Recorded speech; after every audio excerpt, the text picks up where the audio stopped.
3. Silakan, Prof. Assalamualaikum warahmatullahi wabarakatuh. Waalaikumsalam warahmatullahi wabarakatuh. Pada hari ini Kamelia siapa Kamelia namamu? Kamelia Fahmi Aki. Mesti saya soalnya nulisnya Kamelia Huta. Karena dia pemenang lomba YouTube. Meninggalnya udah. Oke. Gini Kamelia ya, jadi Anda sekarang nanti presentasi dalam waktu 15 menit paling lama, kalau bisa dikurangi. Kemudian sisa waktunya dari 1 jam itu kita pakai untuk diskusi. Atau semaksimal mungkin bisa lebih dari 1 jam. Silahkan Kamelia. Saya screenshot. Sudah difoto. Dokter Aksa sudah difoto. Dokter Aksa sudah difoto. Bentar, nanti setelah Kamelia menampilkan halaman pertama, Prof. Oh ya, oke. Terima kasih. Silakan Kamelia. Saya screen dulu. Kok muter-muter nih kenapa nih? Nah, ini halaman pertama, Pak Kamelia ya. Halaman pertama Kamelia. Oke. Ya, Prof, sebentar. Masih motor.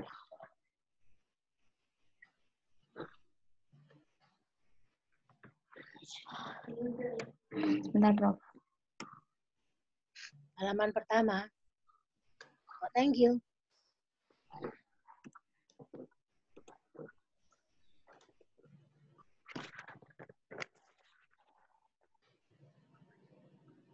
Nah, ini.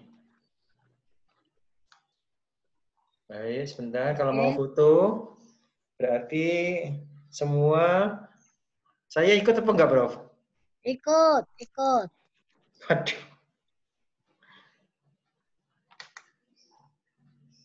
Baik, kalau gitu menghadap ke kamera semua ya.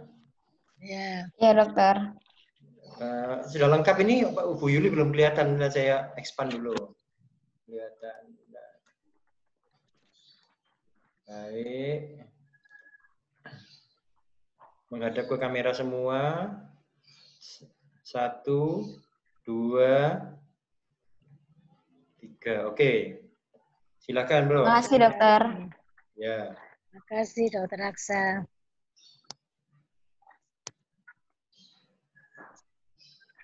Ini dimulai saja ya, Prof ya, dokter. Ya, mulai aja. Selamat pagi, Prof Yeni, Dr. Hendrik, Dr. Sida, Dr. Yuli, Dr. Kris, Dr. Aksa. Saya Kamelia Fahmi Agi akan mempresentasikan peran kandungan dalam flavonoid dalam capsaicin terhadap COVID-19. Nah, epidemi novel coronavirus 2019 pada bulan Desember tahun 2019 ini, kasus pertama kali dilaporkan yaitu kasus pneumonia pertama kali di Wuhan, Provinsi Hubei. Kemudian kasus ini dikaitkan dengan adanya pasar ikan di negara Wuhan tersebut. Terjadi peningkatan setiap harinya pada pasien COVID-19 ini.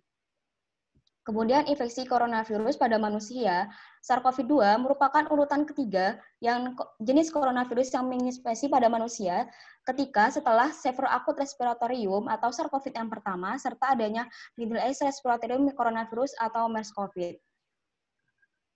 Nah, coronavirus ini merupakan adalah virus jenis yang memiliki satu genom RNA untai ganda, untai positif, kemudian memiliki orthocoronaviridae subfamili di bawah keluarga Coronaviridae. Kemudian pengelompokan virus corona ini dikelompokkan menjadi 4 kelompok. Yang pertama yaitu alpha coronavirus, beta coronavirus, serta gamma coronavirus, dan delta coronavirus. Coronavirus sendiri memiliki struktur protein, yaitu protein spike atau untuk menempel terhadap reseptor sel, sehingga akan memfasilitasi virus masuk ke dalam sel host. Kemudian membran sebagai bentuk struktur virus, kemudian protein envelope sebagai berinteraksi dengan protein M yang nantinya akan membentuk envelope tersebut. Kemudian adanya protein nukleokapsid yang akan berikatan dengan RNA membentuk nukleokapsid. Kemudian reseptor dari SARS-CoV-2 ini adalah reseptor yang hampir yang sama persis dengan reseptor SARS-CoV yang pertama, yaitu angiotensin converting enzim yang kedua, yaitu enzim yang terikat pada membran serta diekspresikan pada beberapa organ seperti ilenium, ginjal, jantung, batang, otak, paru-paru, pembuluh darah, lambung, hati, mukosa hidung, serta mukosa mulut. Kemudian siklus dari coronavirus tersendiri atau SARS-CoV, yang pertama, SARS-CoV ini masuk ke dalam sel host melalui jarum endosom, diperantarai oleh protein S yang akan berikatan dengan reseptor sel host, yaitu ACE2 tersebut. Kemudian kompleks virus ini akan ditranslokasikan kepada endosom, di mana nantinya protein S ini terjadi pembelahan oleh protease endosomal acid yang untuk mengaktifkan aktivitas fusi. Kemudian genom virus nantinya akan dilepaskan dan akan diterjemahkan ke dalam replikasi virus poliprotein PPA1A serta 1AB, kemudian dibelah menjadi produk kecil oleh proteinase virus. Kemudian subgenik template untai negatif yang disintesis dari transkripsi pada genom positif untai serta memiliki fungsi sebagai template untuk sintesis mRNA. Kemudian template untai negatif panjang penuh digunakan sebagai template RNA genomik. Selanjutnya, virus nukleoprotein kapsid dirakit pada genom RNA dan protein dalam sitoplasma. Dan yang terakhir, virion rilis dari sel melalui eksositosis. Selanjutnya adalah etiologi dari COVID-19 sendiri. COVID-19 ini merupakan golongan yang sama dengan Staphylococcus respiratoris atau SARS-CoV yang pertama yang terjadi pada tahun 2002 sampai 2004. Dari hal ini, maka International Committee of Taxonomy of Virus mengajukan nama SARS-CoV yang kedua. Kemudian struktur dari genom yang dimiliki oleh virus ini hampir sama dengan seperti coronavirus yang lainnya. SARS-CoV-2 ini berawal dari hewan kelelawar yang telah terjadi mutasi serta dapat menginfeksi manusia. Reseptor dari SARS-CoV yang pertama serta SARS-CoV yang kedua adalah sama, yaitu angiotensin converting enzim 2. Tujuannya untuk memfasilitasi masuknya virus ke dalam sel. Patogenesis dari virus SARS-CoV-2 memiliki lebih patogen daripada SARS-CoV yang pertama. Kemudian coronavirus SARS-CoV-2 dapat diberikatan dengan reseptor angiotensin converting enzim yang kedua dengan afinitas yang lebih tinggi daripada SARS-CoV yang pertama. Kemudian penyebaran SARS-CoV kedua dari manusia ke manusia lainnya telah menjadi sumber transmisi utama, akibatnya penyebaran terjadi secara agresif. Kemudian coronavirus SARS-CoV-2 ini dari seseorang yang memiliki transmisi gejala simptomatik terjadi melalui droplet yang dihasilkan ketika batuk dan bersin. Beberapa laporan berkaitan dengan adanya transmisi penularan pasien karena asimptomatik telah dilaporkan, yaitu dengan adanya kontak erat dengan pasien COVID-19 tersebut. Kemudian gejala klinis dan patologis SARS-CoV-2 ini hampir mirip dengan SARS-CoV yang pertama serta MERS-CoV. Pasien COVID-19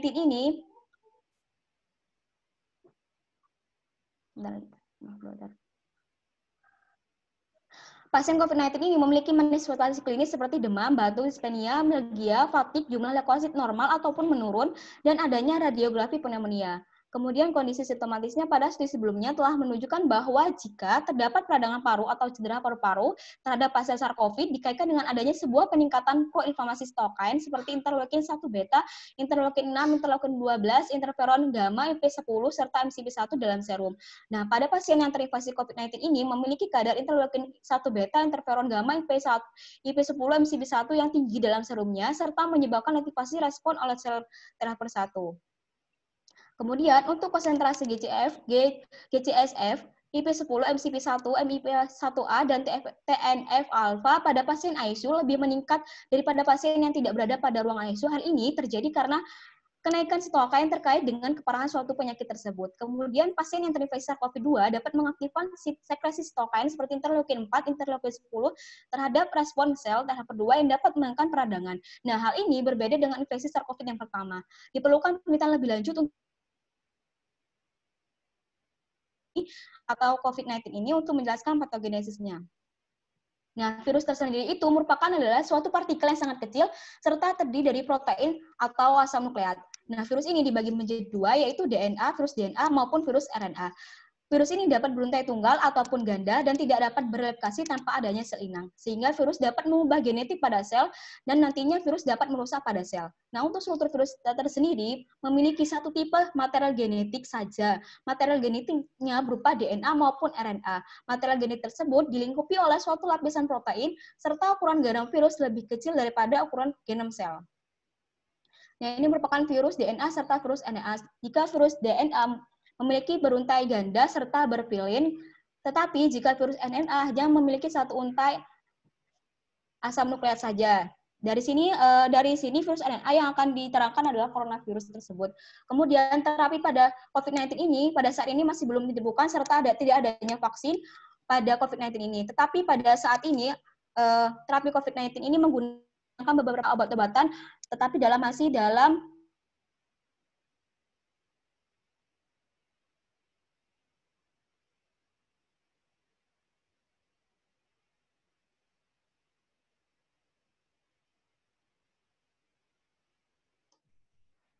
Amelia agak putus-putus ya.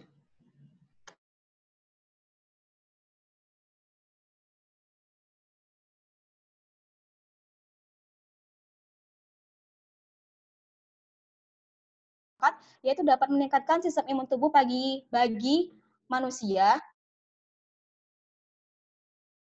Negara kedua yang memiliki keanekaragaman hayati terbesar setelah negara Brasil. Nah, untuk para ahli herbalis mengatakan bahwa manfaat alamiah lebih diterima oleh tubuh dibandingkan dengan bahan yang memiliki sifat sintetik seperti obat-obatan. Meskipun khasiat yang dari bahan alami ini cenderung lebih lama efek yang akan ditimbulkan. Kemudian capsaicin. Capsaicin ini adalah salah satu metabolik sekunder yang dapat terdapat pada tanaman cabai, dapat ditemukan di plasenta buah, tempat biji melekat. Nah, capsaicin ini memiliki kandungan seperti karotenoid, fenol, flavonoid, alkaloid, serta adanya vitamin C, menurut penelitian yang dilakukan oleh Setiawan. Kemudian reseptor dari capsaicin ini merupakan TRPV1 yang dikenal sebagai reseptor flavonoid, yaitu merupakan reseptor capsaicin yang dapat diekspresikan terutama di Strabosarcopteris yang dapat ditemukan di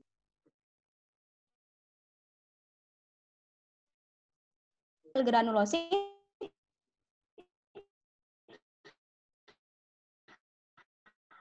Capsaicin memiliki potensi dengan cara capsaicin tersebut menekan ekspresi. Nah, di dalam capsaicin terdapat flavonoid. Flavonoid ini adalah senyawa fenolik yang dapat ditemukan pada jaringan tanaman, khususnya pada tanaman cabai rawit. Peranannya sebagai antioksidan, antivirus, antibakteri, serta anti jamur.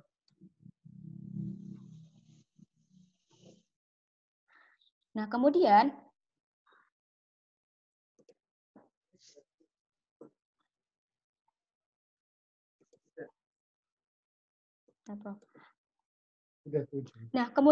flavonoid ini yang berada pada capsaicinosid kemudian memiliki peranan sebagai antivirus DNA ataupun RNA. Flavonoid ini memiliki beberapa mekanisme seperti mengganggu beberapa tahapan proses replikasi dari suatu virus, kemudian dapat memblokir masuknya virus ke dalam sel serta mencegah pelepasan virus untuk menginfeksi suatu sel. Dan 6 senyawa flavonoid ini menurut penelitian Hisap et al. 2013 menyebutkan bahwa 6 senyawa flavonoid yang dapat memblokir proses nukleoprotein pada virus influenza di dalam epitel paru-paru manusia seperti apigenin, biokenin, camferol, luteolin, dan neringanin. Nah, luteolin ini yang terdapat dalam flavonoid tersendiri dapat memiliki fungsi sebagai regulasi imun, antiinflamasi, aktivitas antioksidan, serta anti kanker dan serta antivirus. Nah, luteolin tersendiri dapat menghambat seluruh proses replikasi dari virus influenza serta lebih berperan pada tahap awal proses replikasi virus. Kemudian, nah kandungan capsaicin tersendiri tadi telah dijelaskan bahwa dalam capsaicin terkandung flavonoid. Nah, flavonoid ini dapat berfungsi sebagai memblokir transkripsi setelah translasi, menghalangi sintesis RNA genom virus serta protein sehingga nantinya tidak dapat melakukan virus tersebut tidak dapat melakukan replikasi dan virus akan mati menurut penelitian yang dilakukan oleh Lalani dan Po 2020. Kemudian di dalam flavonoid terdapat senyawa yaitu luteolin. Luteolin ini adalah aktivitas antivirus yang kuat terhadap virus influenza secara in vitro menurut penelitian yang dilakukan oleh Yan et al. 2019. Kemudian rumusan dari masalah ini, apakah peran kandungan flavonoid dalam capsaicin dapat digunakan sebagai obat herbal antivirus untuk COVID-19 ini? Dengan tujuan umumnya menjelaskan peran kandungan flavonoid dalam capsaicin dapat digunakan sebagai obat antivirus COVID-19 ini. Kemudian tujuan khususnya menjelaskan kajian teori terkait kandungan flavonoid dalam capsaicin. Yang kedua, menjelaskan kajian teori terkait dengan kandungan luteolin tersebut dalam flavonoid. Kemudian manfaatnya diharapkan dapat menjadi suatu informasi atau acuan referensi ilmiah mengenai peran kandungan flavonoid dalam capsaicin terhadap COVID-19 ini. Kemudian kerangka teori dari proposal ini adalah pertama, capsaicin yang memiliki kandungan flavonoid. Flavonoid ini terdapat luteolin. Luteolin ini dapat memblokir aktivitas replikasi dari coronavirus, yaitu ketika capsaicin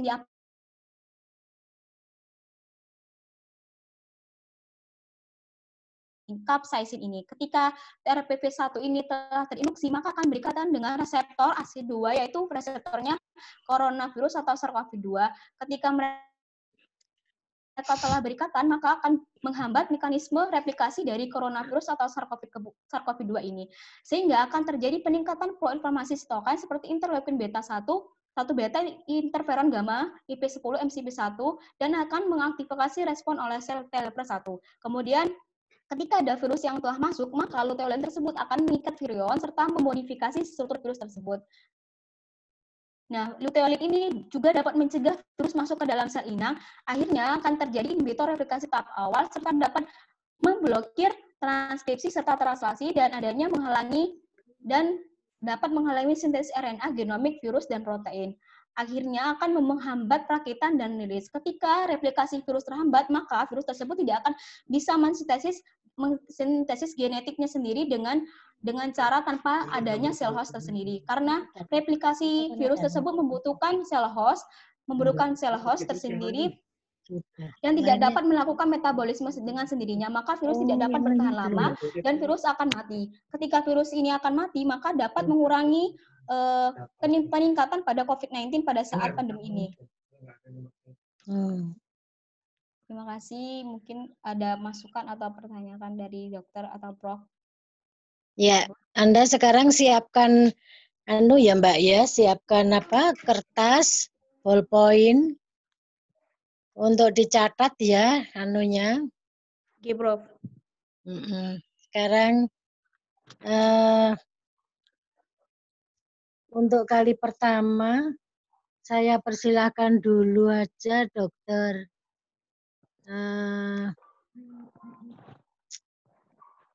siapa? Dokter Christian dulu untuk memberikan pertanyaan. Silakan Dokter Christian.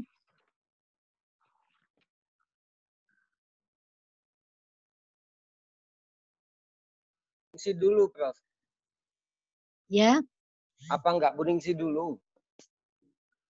Enggak apa-apa, Dokter Christian, enggak apa-apa. Saya dulu, oke. Ya udah kalau Dokter Ningsih dulu enggak apa-apa, Dokter Sidar dulu enggak apa-apa, monggo. Ya, monggo Buningsi.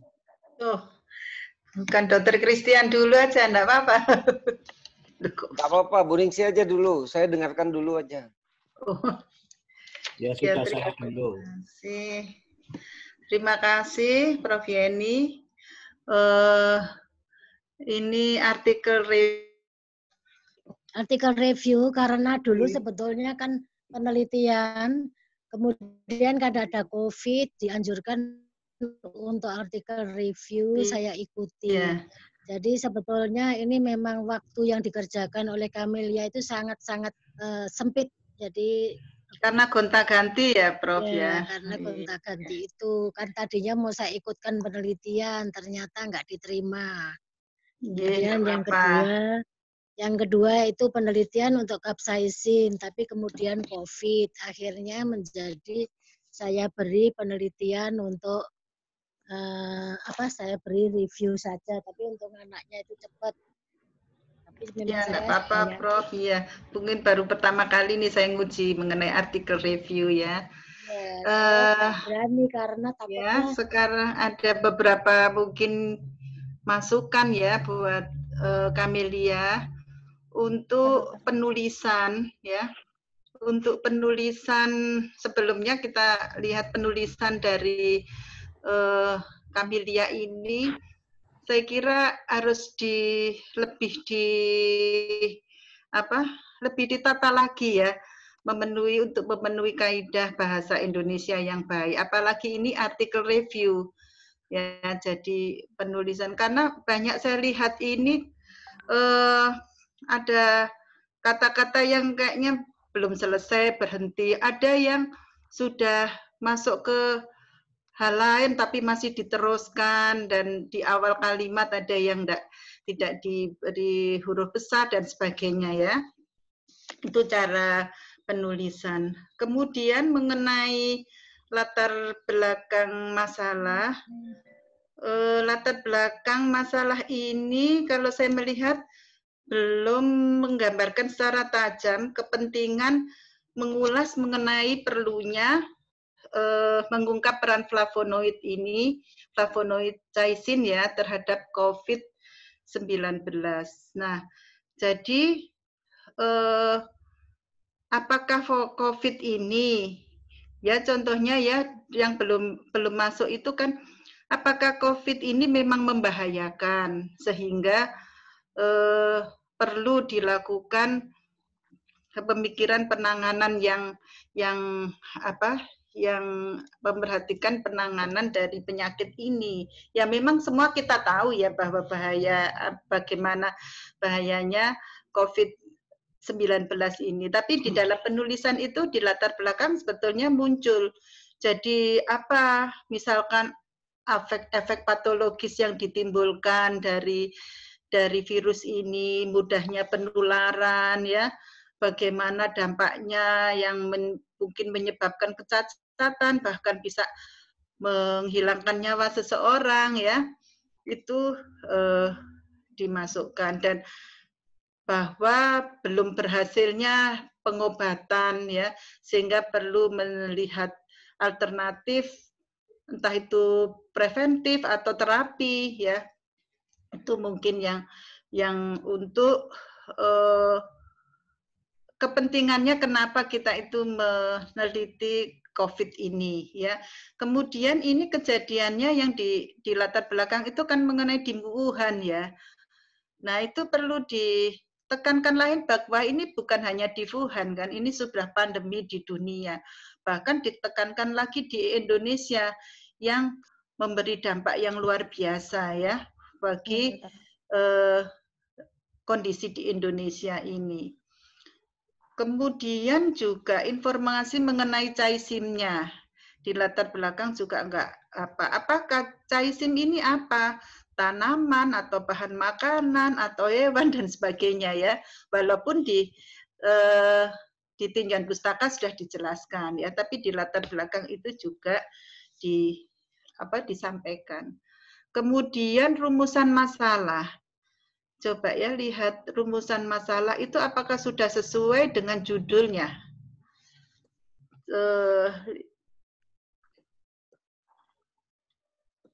Bisa menampilkan ini ya, rumusan masalahnya.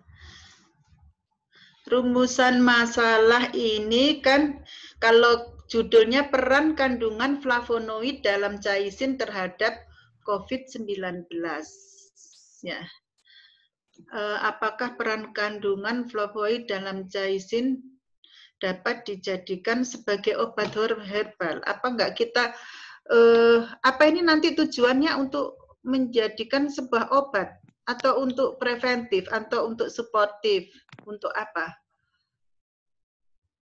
Untuk mencegah apa tidak kita lihat batasi perannya aja, nanti bagaimana perannya dari hasil tulisan itu dengan sesuai dengan judulnya. Bagaimana Camelia? Sebagai obat dokter untuk antivirusnya, pencegahan preventif. Obat apa preventif? Obat aslinya dokter, terus nanti bisa juga buat preventif. Nah, ini judulnya bagaimana? Kan disesuaikan dengan judulnya. Apakah di sini juga kalau sebagai obat ini kita harus lebih hati-hati ya, apalagi ini mengenai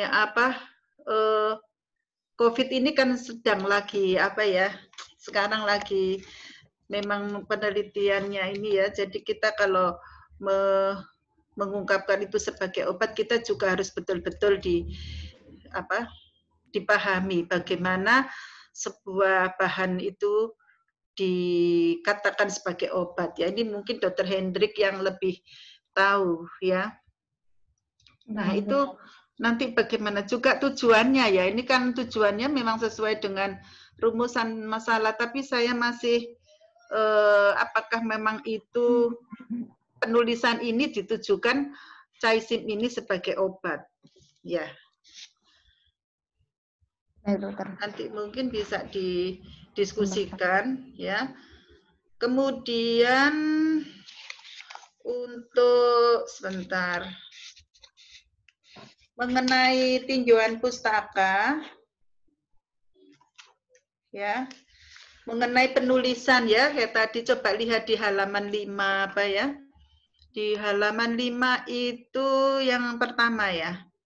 Kan nulisnya ya, ini cara penulisannya. Pada penelitian dalam kurung Setiawan, Sunaryani et al. 2020. Nah, apa betul dengan caranya seperti itu?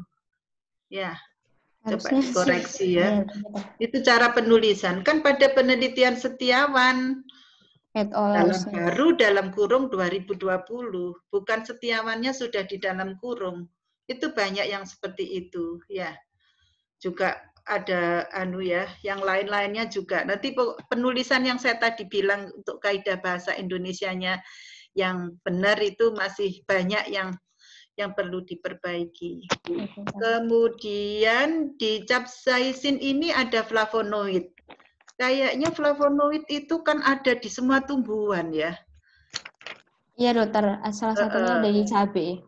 Nah, apa keunggulan dari flavonoid yang ada pada capsaicin ini dengan tumbuh-tumbuhan yang lain sehingga Camellia ini memilih capsaicin untuk dipakai sebagai flavonoidnya dipakai sebagai obat antivirus. Di sini kalau tuh salah banyak turunannya ya flavonoid. Nanti mungkin dikoreksi sama Dr. Hendrik. Ini flavonoid yang ada di caicin ini yang apa gitu ya? Oke, dokter nanti ditambahkan penurunannya sekalian ya dokter ya berarti. Emang flavonoid itu banyak dokter penurunannya sepertinya. Gitu ya Pak Hendrik ya, ada banyak. Itu tadi flavonoid yang di capsaicin ini yang apa gitu ya? Iya, iya. Nah, biar Camellia menjawab dulu nanti kalau saya menjawab. Iya. Ya, Camellia mungkin punya jawaban bedanya dengan flavonoid yang ada di tumbuh-tumbuhan lain sehingga dipilih capsaicin ini. Flavonoid ini kan capsaicin dapat dalam kandungan capsaicin ada flavonoid. Nah, dalam flavonoid yang dimiliki oleh capsaicin ini, yang dimiliki oleh capsaicin tersendiri itu terdapat luteolin itu dokter Sidar. Luteolin ini yang dapat menghambat produksi replikasi dari virus influenza. Luteonin namanya ya. Luteolinnya ini yang berada pada kandungan flavonoid yang ada di capsaicinnya itu. Capsaicin. Nah, yang di tinjauan pustaka kan di situ ditulis mengenai flavonoid ya, ada mengenai topik flavonoid itu maksudnya flavonoid secara umum apa yang ada di capsaicin? Di capsaicin, dokter. Di capsaicin ya, kan itu judulnya flavonoid gitu ya. Oh, sebagai flavonoid dalam capsaicin. Ya gitu. Terus kalau menurut saya, karena ini mengenai antivirus ya, kalau obat antivirus, itu juga masukkan di tinjauan pustaka, bagaimana mekanisme kerja dari bahan antivirus itu. ya. Baik, dokter, mekanisme kerja. Kemudian di halaman 9 itu Camelia mengatakan bahwa virus itu bukan makhluk hidup. Apa alasannya bahwa virus itu dikatakan bukan makhluk hidup? Syaratnya apa? Dia dikatakan sebagai makhluk hidup atau bukan makhluk hidup? Baik dokter, menurut saya itu setelah saya baca, mungkin menurutnya virus bukan makhluk hidup karena virus belum dapat melakukan metabolisme dengan sendirinya. Kemudian dia akan bereplikasi ketika dia dibantu oleh sel host tersebut, dokter. Ya memang virus itu strik parasit ya, strik parasit. Tapi apa itu bisa dikatakan berarti bukan makhluk hidup ya? Padahal kan juga bisa berkembang biak dan sebagainya, walaupun itu untuk replikasinya dan sebagainya itu tergantung dari memakai metabolisme, memakai sel yang ditumpangi ya itu. Kemudian jadi menurut saudara itu cara kerjanya yang seperti di kerangka konsep itu memblokir reseptor AC2 atau dia mengganggu replikasinya? Reseptor dari capsaicin ini, dokter, nantinya akan berikatan dengan reseptor SARS-CoV-2 tersebut, sehingga nantinya akan dari reseptor SARS-CoV-2 itu, sehingga nantinya akan menghambat atau mengganggu mekanisme dari COVID-19 tersebut. Jadi mengganggunya bagaimana? Tidak bisa melekat kan kalau kalau reseptor AC2-nya itu sudah terinduksi oleh reseptor TRPV1, otomatis juga tidak bisa bereplikasi kan, mesti harus melekat dulu. Ya, dokter. Pada sel inang. Nah, itu ya coba dilihat lagi mekanismenya ini ya. Kemudian daftar pustaka ini juga ada beberapa yang perlu diperbaiki. Tapi maaf saya tuh enggak bisa ngoreksi di situ karena PDF tidak bisa diorek-orek. Punyanya Camelia ya. Nah, saran saya banyak update ya penelitian-penelitian yang sedang berlangsung ini karena memang COVID-19 ini kan sedang terus dalam penelitian ya. Dan ini harus Camelia harus rajin mencari referensi yang terbaru, terus update ya. Untuk sementara itu saja masukan saya, Prof. Yeni. Terima kasih atas waktunya. Terima kasih Dr. Sidar masukannya.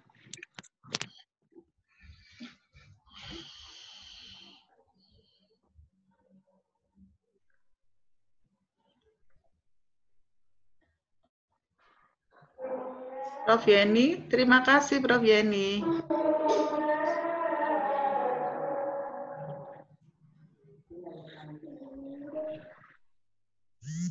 Prof. Yeni mendengar saya? Iya. Oh iya, terima kasih Prof. Saya sudah terima selesai. Kasih. Aku tak balik nangan Zoom. Kalau sudah dicatat ya Mbak ya, semua ya Mbak? Sudah Prof. Masukannya. Ya, kalau sudah dicatat masukannya, sekarang saya minta kepada Dokter Christian langsung ya, mungkin banyak masukannya Dokter Christian. Silakan Dokter Christian. Ya, terima kasih Prof. Yeni. Ya. Kamila, saya langsung aja ya, karena ini ujian, saya mungkin banyak bertanya. Karena ini literatur review, mestinya kamu sudah baca banyak literatur kan? Ini ada, kalau saya sekilas lihat kamu presentasimu, ada 6 virus yang sudah menginfeksi manusia ya, dari hewan ya? Iya dokter. Coronavirus 2 ini yang ke-6. Lah, kan tipikal virusnya itu ini mendekati virus SARS yang menginfeksi tahun 2004 itu ya, betul ya? Iya, iya dokter. Reseptornya juga sama. Kalau SARS yang pertama itu berasal dari hewan apa? Hewan kelelawar, dokter. Kalau yang SARS yang kedua ini mutasi kepada manusia gitu. Yang kedua ini juga kelelawar kan ya? Tapi bermutasi. Iya. Kalau yang hampir mirip juga, MERS itu dari hewan apa? Kalau MERS itu sama dokter, dari terenggiling juga bisa. Dari unta. Dari unta, tapi tikus nggak masuk. Saya nggak baca kamu punya literatur itu. Nanti coba kamu cari ya. Iya dokter. Kemudian ini yang saya mau kamu dalami. SARS itu yang tahun 2004 itu, kita di Indonesia kan nggak terlalu khawatir kan SARS itu. Iya dokter. Padahal di Singapura khawatir banget loh. Saya naik pesawat itu cuman saya bertiga mungkin isinya. Tahun 2004 itu. Ingat banget saya. Waktu itu saya lagi S2 itu sama Hendrik itu. Jadi saya berangkat, kosong pesawatnya. Karena apa? Karena ada SARS. Tapi di Indonesia nggak khawatir. Karena jumlah pasiennya 8 ribuan aja di seluruh dunia itu. Waktu kita SARS itu. SARS yang pertama. Nah ini SARS-CoV-2 ini, kenapa kok jumlahnya bisa sampai berapa jutaan? Apa menurut kamu penyebabnya? Padahal kan dia hampir identik, 70% sampai 80% mereka itu identik. Kenapa? Mungkin SARS-CoV yang pertama kan telah disebutkan bahwa SARS-CoV yang kedua ini lebih patogen, apalagi penularannya seperti patogen, karena SARS-CoV yang kedua ini kan sama-sama dari kelelawar, tetapi yang SARS-CoV kedua ini sudah bermutasi dokter. Mungkin dari bermutasi ini, maka penularannya dari manusia ke manusia itu lebih cepat dokter. Loh, SARS itu ya manusia ke manusia loh yang pertama. Tapi tidak terlalu kalau kamu bilang lebih patogen, enggak loh. Kamu baca penelitiannya, SARS itu angka kematiannya tinggi loh. Yang pertama itu 10-15%. Sementara yang SARS yang kedua ini kan rata-rata di seluruh dunia itu paling 3% aja. Cuman di Indonesia ini aja angka kematiannya lebih tinggi. Tapi kalau digabung seluruh dunia itu totalnya nggak sampai 3% itu. Malahan di mana itu Jepang sedikit sekali itu yang meninggal. Kenapa itu? Itu loh yang saya mau kamu tampilkan di literaturmu review ini. Karena penting itu gitu, membuat kan informasi ilmiah kan kalau literatur review itu. Supaya orang yang baca itu dia paham. Oh, supaya Dr. Hendrik nggak takut kalau praktek besok-besok. Baik dokter, nanti saya tambahkan. Ya, itu belum dijawab. Kamila, kenapa menurutmu? Mungkin karena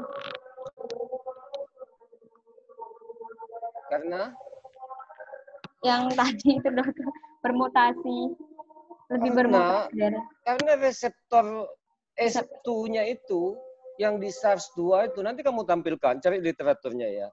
Kenapa kok ini menyebarnya gila, spread-nya itu cepat sekali? Karena S2-nya itu dia menempel pada mukosa hidung, mukosa permukaan. Sementara yang SARS yang pertama itu menempelnya tuh di alveoli paru, di dalam. Jadi kalau orang batuk, yang di SARS pertama itu dia batuk, kita dekat dia, kita belum tentu tertular. Dropletnya misalnya keluar itu kita belum tentu keluar, gitu. Belum tentu tertular. Tapi kalau yang SARS-2 ini, CoV-2 ini, S2-nya itu ekspresinya tuh di mukosa permukaan. Makanya kan dokter gigi pada ketakutan, pada banyak yang nggak praktek. Karena memang dia banyak di permukaan, di air ludah, di droplet-droplet itu diperiksa dia terdapat di sana. Itu loh, kenapa kok berapa juta yang kena. Sementara SARS yang pertama kok cuma 8 ribuan, kita santai aja. Coba nanti ditambahkan ya. Ya dokter, terima kasih masukannya.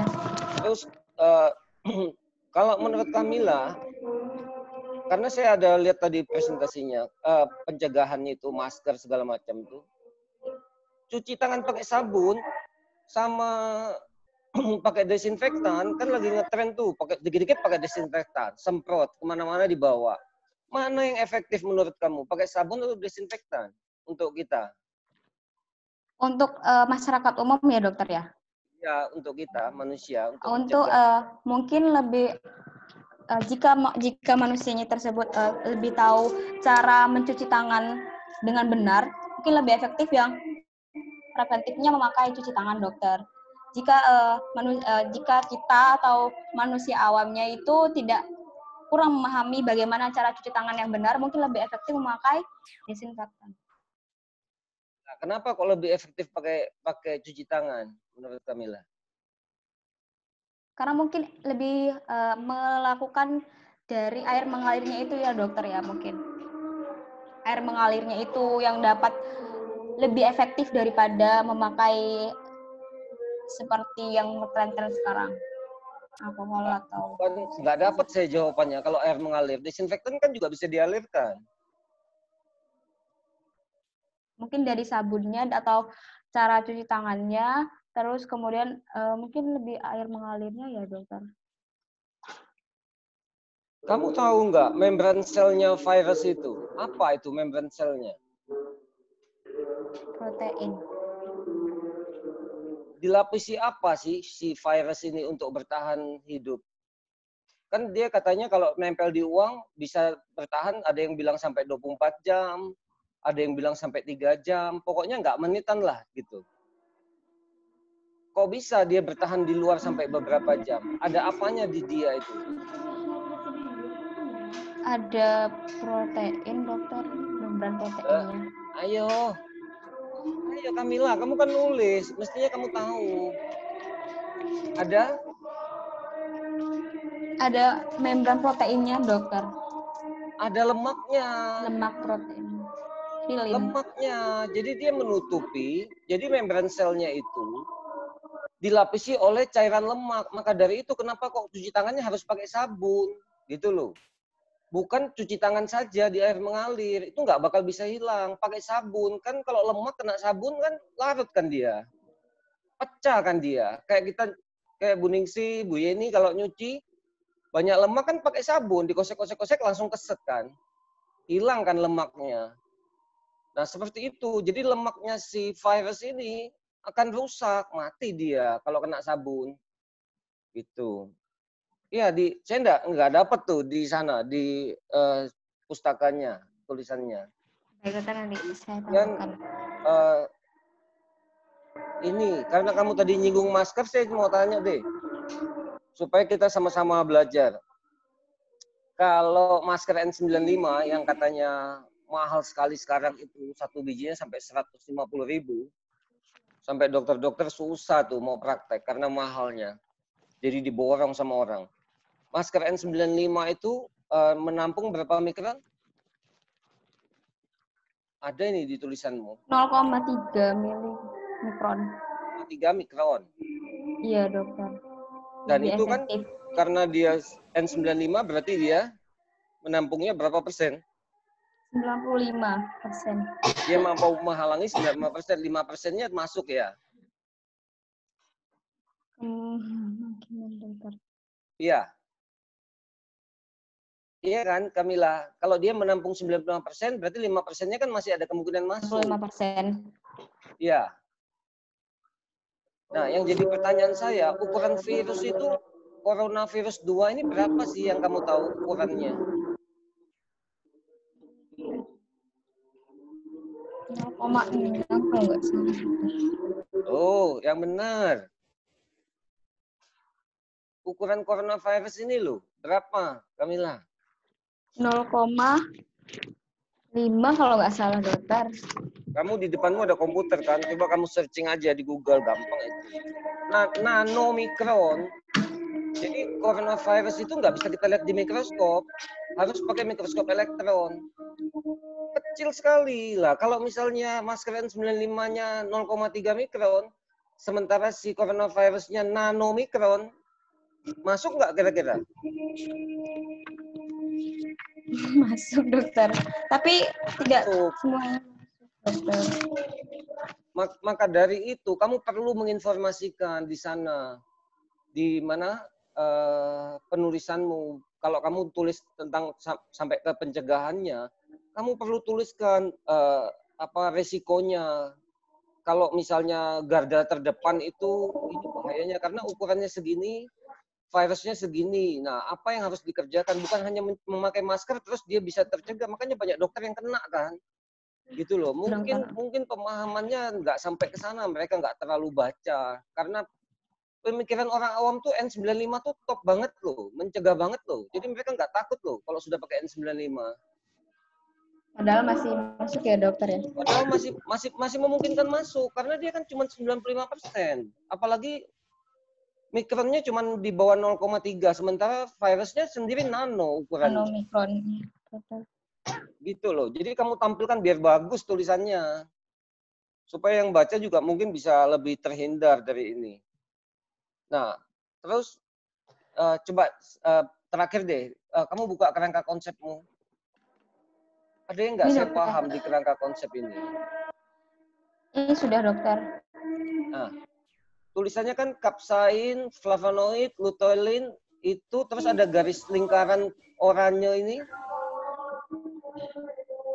Itu garis lingkaran itu maksudnya apa ya? Berikatan dokter. Reseptor dari kapsaicinosid berikatan dengan reseptor SARS-CoV-2-nya. Sehingga dapat menghambat mekanisme replikasi dari SARS-CoV-2. Lah, berikatan di mana? Reseptor ketemu reseptor. Jadi reseptornya virus kan bertemu dengan reseptornya host kan? SARS-CoV, ya, SARS-CoV-2. Nah, di mana bertemunya itu?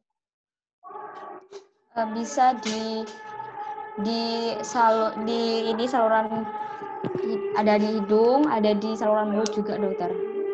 Kalau di saluran hidung, terus kamu panah ke bawah, pro-inflammatory sitokinnya meningkat, aktivasi T helpernya meningkat, terus panah lagi ke bawah jika ada virus yang telah masuk. Bukannya dia sudah masuk di awal itu, waktu yang gambar oranye itu. Kenapa kok di bawahnya jika ada virus yang telah masuk, maka apa itu tanda plus itu apa? Mengikat ya. Mengikat virion. Jika ada yang masuk, berarti yang ini belum masuk dong kalau gitu di luar. Panahnya ini loh.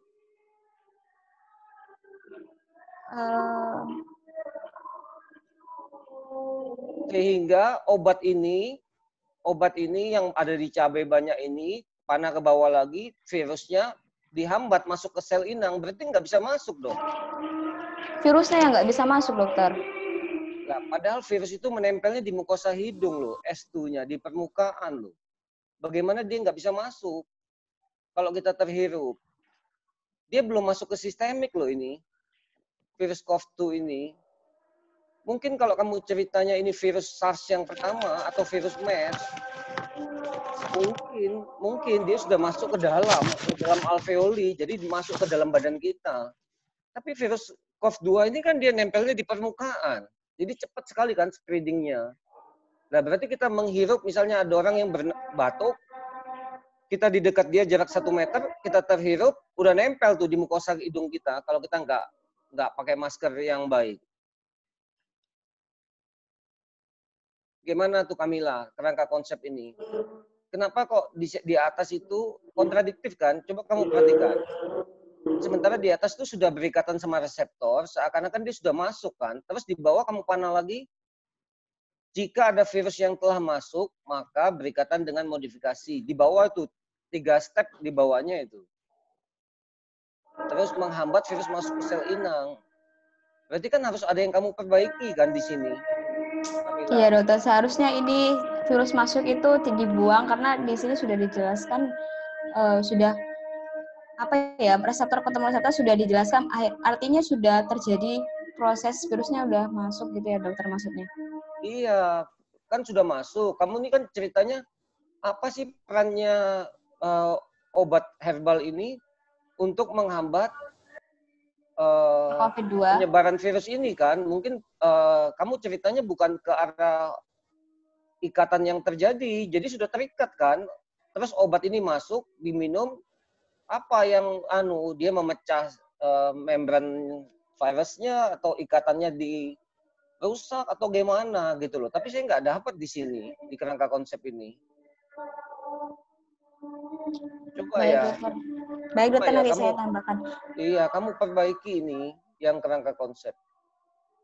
Baik dokter. Terus masuk. Saya kira itu aja, Prof Yeni. Terima kasih Dokter Kris.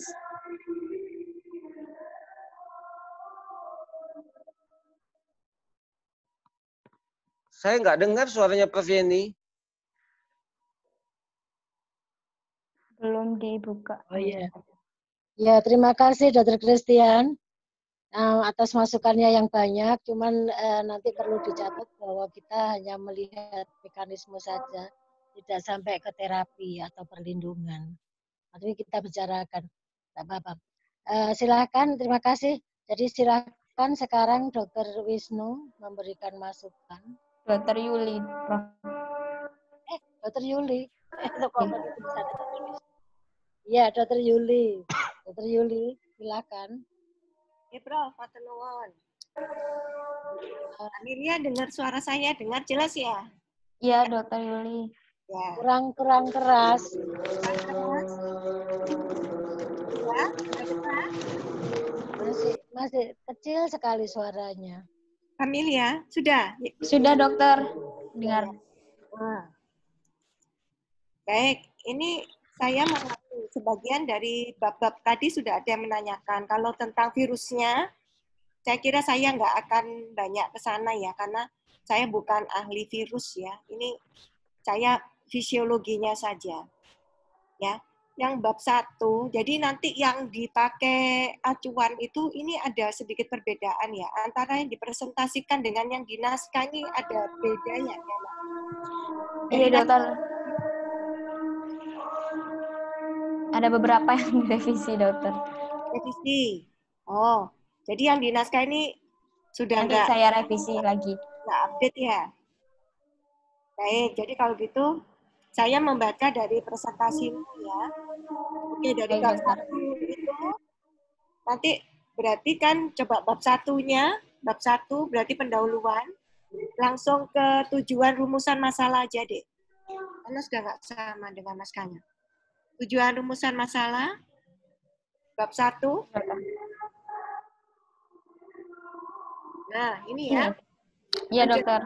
Jadi ini sudah berbeda dengan naskah ya, Dek ya? Iya, Dokter. Ini masih tadi malam. Oh, gitu. Jadi yang ini ya, yang akan dikerjakan menjelaskan peran flavonoid ya. Jadi yang akan diangkat adalah peran flavonoidnya ya. Iya, Dokter. Dari capsaicin. Jadi flavonoid yang berperan untuk alternatif antivirus. Antivirus. Serta luteolin yang di dalam flavonoid. Ya. Sekarang ini juga nanti sebentar ya, itu nanti lutein itu nanti di bab kerangka konseptual saya mau tanya juga. Oke, bab 1 rumusan tujuan dan rumusan masalahnya udah ya. Jadi kalau di sini sudah cocok ya. Jadi memang ini sebagai alternatif ya, alternatif antivirus ya. Iya, Dokter. Diminumnya nanti bisa sebagai preventif atau kuratif deh, atau terapi. Terapi, Dokter, obat, sebagai obat. Obat, ya berarti preventif enggak ya, sebagai obat ya. Sebagai obat, oke. Baik, ya sudah nanti berarti semua tulisannya sesuaikan dengan yang di presentasimu, ya Dek ya. Iya, Dokter. Oke, bab 2 sekarang. Coba, Dek. Bab 2. Bab 2 itu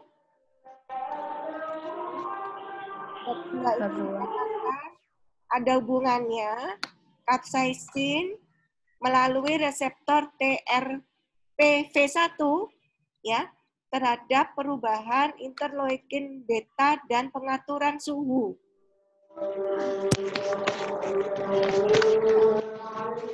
Iya, Dokter. Menurunkan ekspresi interleukin 1 beta. Ya. Ini fungsinya apa, Dek? Interleukin 1 beta ini untuk apa? Sistem imun. Membantu sistem imun. Membantu sistem imun, Dokter. Membantu sistem imun.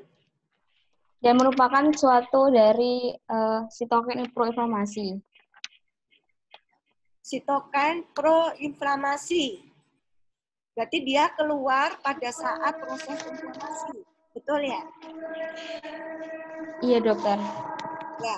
Di halaman 5 dan 5 sampai 7 di naskahmu kalau nggak salah itu. Dibaca. Di bab 2, halaman 5 sampai 7. Jadi kalau ini diturunkan, sitokin proinflamasi ini akan berkurang ya konsentrasinya. Iya, dokter. Jadi Ditekan. Ya, ditekan. Ini kapsaisinnya ya. Kapsaisinnya ya. Ya, belum bicara ke flavonoid dan Belum. No. Kapsaisinnya saja. Jadi kapsaisin itu berfungsi nanti untuk menekan proses inflamasi, betul ya? Betul, dokter. Ya. Betul ya, Dek? Ya, iya dokter, betul. Ya, Dek. Sekarang kalau kita bicara tentang ini, kapsaisin, kemudian ada flavonoid dan turunannya, maka sebenarnya yang sebagai bahan aktifnya itu siapa, Dek? Flavonoid, dokter. Flavonoid. Yang flavonoid, kemudian di dalam flavonoid itu ada yang berperan lebih spesifik lagi adalah luteolinnya. Ya, jadi kapsaisin ini sebagai apanya? Sebagai ya, maksud saya, mungkin kamu bingung.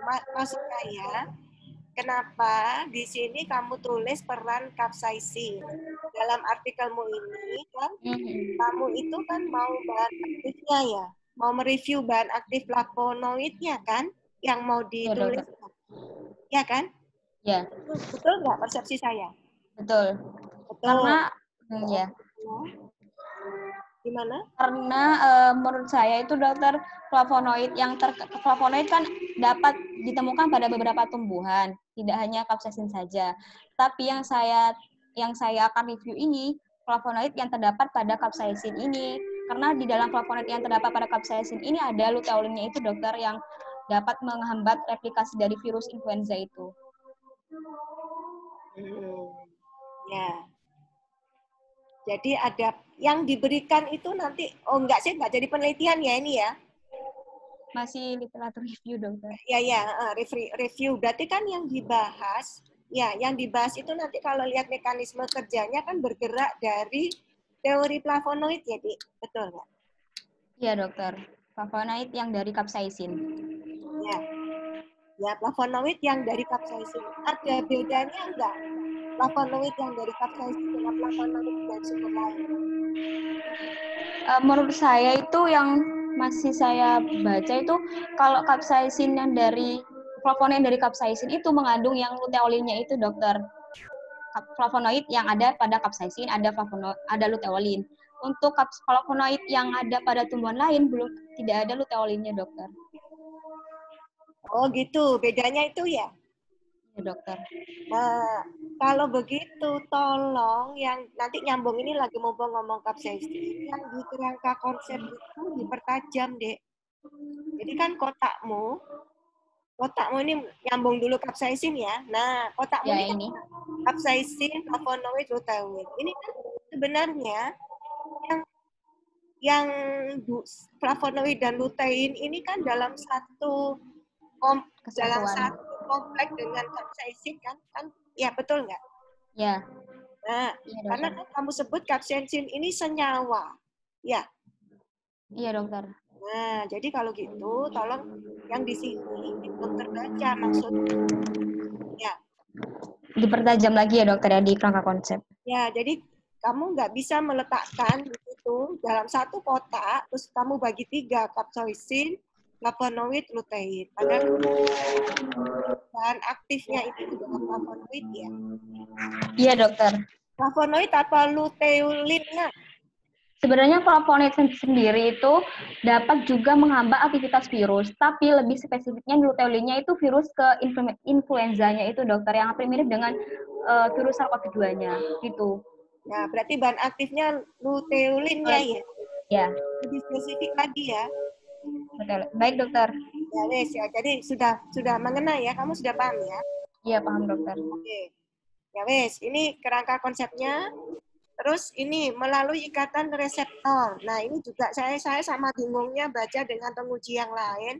Ini dalam satu dilingkari dalam satu lingkaran, ya. TRVV1 ini reseptor untuk flavonoid ya? Dari capsaicin, iya. Dari capsaicin. Untuk capsaicin ya?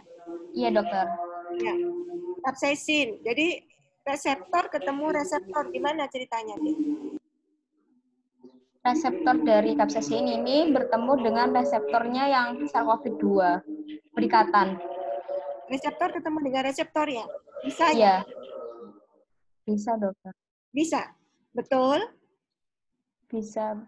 Setahu saya bisa, dokter. Pelajaran faal dulu. Kalau endokrin diajari gimana? Kalau endokrin, apa reseptor itu bertemu?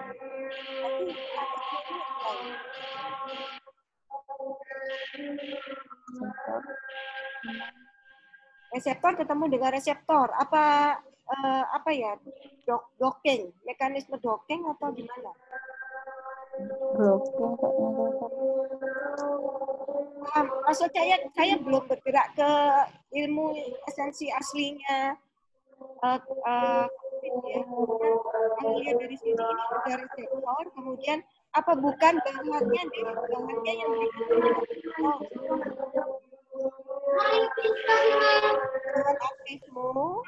bahan aktifmu katakanlah lutein. Ya. Kemudian lutein ini berikatan dengan reseptor apa? RPV. Terus? Kemudian ketika TRPV ini telah terinduksi, maka reseptor dari capsaicin ini berikatan dengan reseptor SARS-CoV-2. Kalau TRPV terinduksi, itu responnya apa? Panas, dokter. Respon. Menimbulkan rasa panas. Iya. Kamu paham ya, Pak? Arah pertanyaan saya, mekanisme dasar, teori dasar ikatan reseptor dan bahan, masih ingat nggak?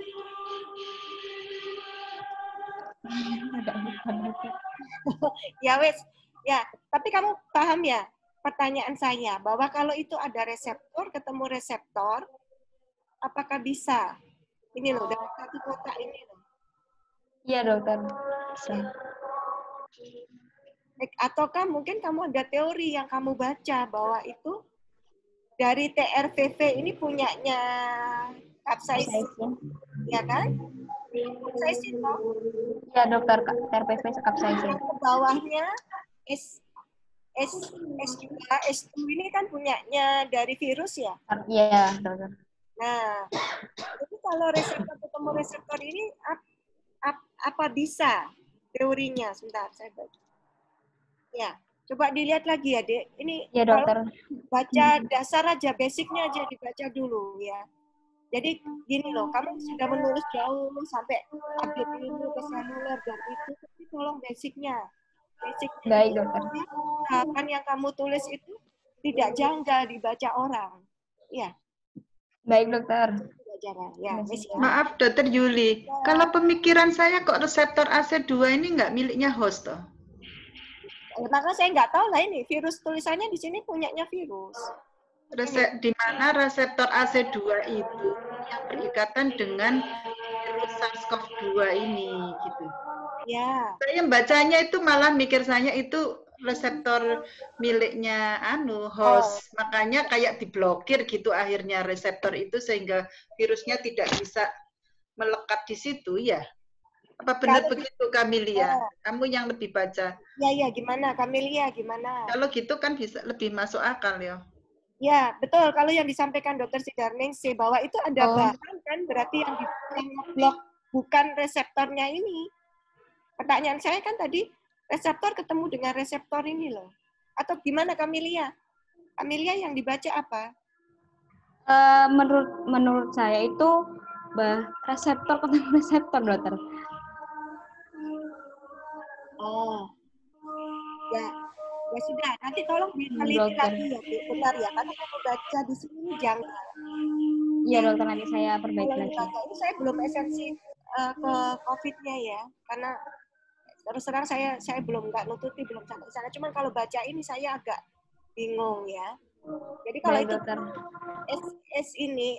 S2 ini punyanya di Pinang, di host, kalau dia terblok oleh bahanmu yang mau review, flavonoid atau luteolin ini, maka itu lebih masuk akal. Ya. Iya, dokter. Iya, benar. Jadi, Mbak, baca di naskahmu yang halaman 11 itu loh, kan ada juga. yang halaman 11 itu ada setelah gambar itu kan ada reseptor dari coronavirus SARS-CoV-2, CoV ya, dan SARS-CoV-2 adalah AC2, angiotensin converting enzyme 2. Dan terus AC2 enzim terikat pada membran diekspresikan. Iya, itu kok menurut saya AC2 itu adalah reseptor dari host ya. Nanti dilihat lagi ya. Baik, dokter. Perbaiki lagi. Ya, jadi ini ya dia lingkaran yang ini diperbaiki ya. Ini memang janggal ya. Jadi kalau ini memang ini sebenarnya S2 itu juga ada fungsi fisiologisnya loh. Iya, dokter, hipertensi. Kalau mesti ingat ini apa? S2 ini fungsinya untuk apa? Kalau fisiologis? Hipertensi kalau nggak salah, dokter, terkait dengan hipertensinya kenapa? Ini ke sistem apa? Ke sistem apa? Kardiovaskuler. Kardiovaskuler. Jadi untuk mengaktifkan apa ini dulu? Angioconverting yang ke-1. Gimana mengaktifkan? Angiotensin 1 menjadi 7. Angiotensin 2 dulu. Nggak usah jauh-jauh sampai ke 7. Ya, itu ya, banyak dokter. regulasinya untuk fungsi pengendalian tekanan darah. Ya kan? Ya, dokter, hipertensi. Tolong, ini terus bedanya dengan yang di sini apa? Bedakan. Ya. S2 yang di sini, yang kamu kaitkan dengan SARS ini dengan yang fisiologis. Ya. Baik, dokter. Ya, baik, dokter. Setidaknya saya pengen kamu mempelajari ini yang di dalam tubuh normal itu apa, ya? Oke, baik, ya. Dokter. Nah, jadi nanti kalau kamu menulis lagi tentang S2, fungsi fisiologis S2 atau di sini kalau kamu langsung banyak ke arah SARS, ke virusnya. Tapi sebenarnya di dalam itu kan apa? Fungsi dari reseptor ini kan ada. Baik, kan? Dokter. Dijelaskan dahulu ya, dokter ya, AC2 dalam fisiologisnya begitu. Ya. Kemudian ini yang halaman 9 ya. Tadi nanti halaman 11 itu ya berarti fungsional. Yang halaman 9 saya mundur sedikit. Kamu kan bicara tentang virus ya di halaman 9. Maaf dokter, suaranya nggak kedengeran. Halaman 9. Iya, dokter. Virus DNA dan RNA. Ya. Nah, itu iya, dokter. Karena kajianmu itu sebenarnya kan ini topik utamanya ya, salah satu keyword penting. Nah, ini tolong referensinya ditambah, Dek. Jangan hanya dari satu sumber. Kalau kamu baca dari satu itu aja, pengetahuan dasarnya nggak dapat. Iya, nanti ditambah lagi ya, dokter ya. Nah, ini soalnya kok baca hanya dari satu sumber. Mestinya kalau dulu belajar mikro itu kan banyak ya pengetahuan tentang virus ya. Nah, baik, dokter. Sekarang ini virus yang mau dipelajari adalah yang RNA ya. Itu ya. Jadi kamu kupas di sana karena ini review ya. Review itu mengulas, jadi hanya dari bacaan tulisan ya, oleh karena itu referensinya juga harus lebih banyak ya, referensimu harus banyak ya. Baik, dokter. Oke, kemudian yang penting lagi bisa kamu tambahkan patogenesa dari COVID-19, patogenesa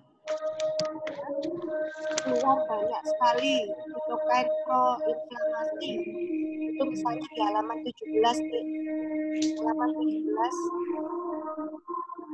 17 itu kamu bisa lengkapi lagi dengan patogenesa dari COVID-19. Baik, dokter patogenesis. Itu ya, karena di sana melibatkan banyak sitokain ini, ya. Nah, sitokainnya ini kalau meningkat, sitokainnya harapannya kalau diberi bahan aktif luteolin ini, sitokain yang tadi keluar karena infeksi virusnya bagaimana? Meningkat atau gimana? Meningkat, dokter. Meningkat. Jadi kalau sitokain proinflamasi meningkat, respon tubuhnya gimana? Lebih bagus apa? Lebih bagus. Lebih bagus. Ya. Iya, Jadi dokter. pertahanan tubuhnya lebih bagus ya? Iya, dokter. Iya, gitu ya. Iya. Ya, coba nanti dilihat ya. Di beberapa konsep ini memang ini penyebabnya ya. Kemudian ke bawah aktivasi respon oleh T helper 1. Jadi kalau itu meningkat, T helpernya gimana? Naik juga responnya. Naik juga. Naik juga ya. Menekannya. Kalau T helper naik, berarti setelah itu gimana? Setelah T helper naik, responnya naik, maka terjadi peningkatan respon terhadap apanya? Apa? Terjadi peningkatan respon dari sel hostnya. Peningkatan respon dari sel host. Fungsinya T helper 1 itu untuk apa sih? Untuk meningkatkan proinflamasi. Untuk merangsang proinflamasi sitokain. Yang atas apa yang bawah? Proinflamasi katanya proinflamasi naik, baru TH1 naik.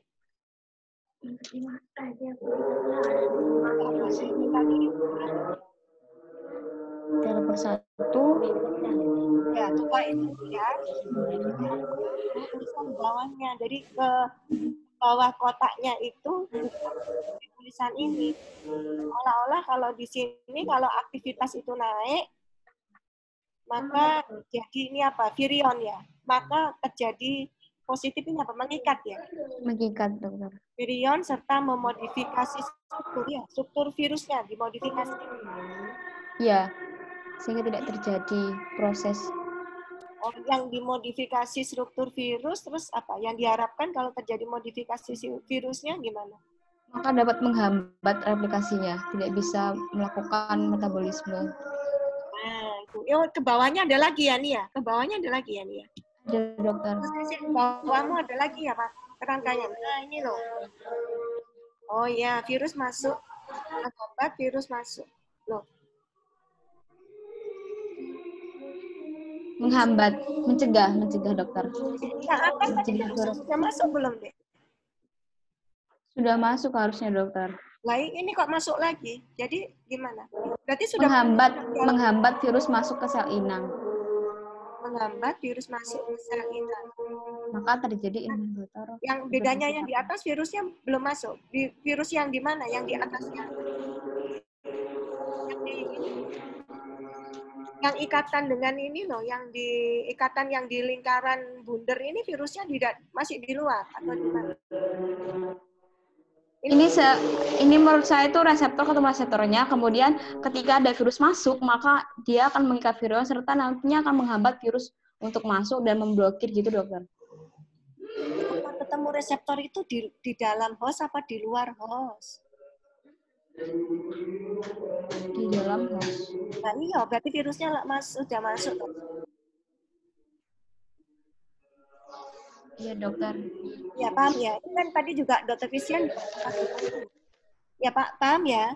Ya, dokter berarti ini harus kalau nggak paham langsung tanya aja ya. Supaya kamu nanti ya, baiknya ini ya. Jadi tolong lokasinya. Berarti ini urutan apa ini kronologis jalannya juga masih belum pas ya. Oke. Ya, dokter. Jadi saya kira itu ya. Jadi halaman 17 itu yang penting patogenesanya mesti kamu jelaskan karena kamu belajar tentang COVID ya.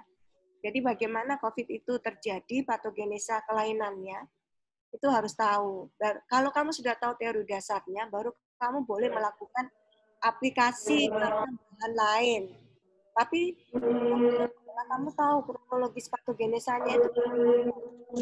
Kalau Baik, dokter. ya. Iya, baik, nanti saya tambahkan. Ada yang kurang jelas, Kamilia ada lagi. Dari pertanyaan saya ada yang masih mau ditanyakan. Cukup dokter, sudah. Ya. Terima kasih dokter. Ya.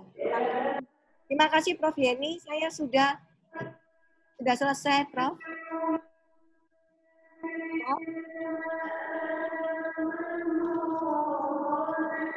Prof Yeni. Prof, saya sampun, Prof.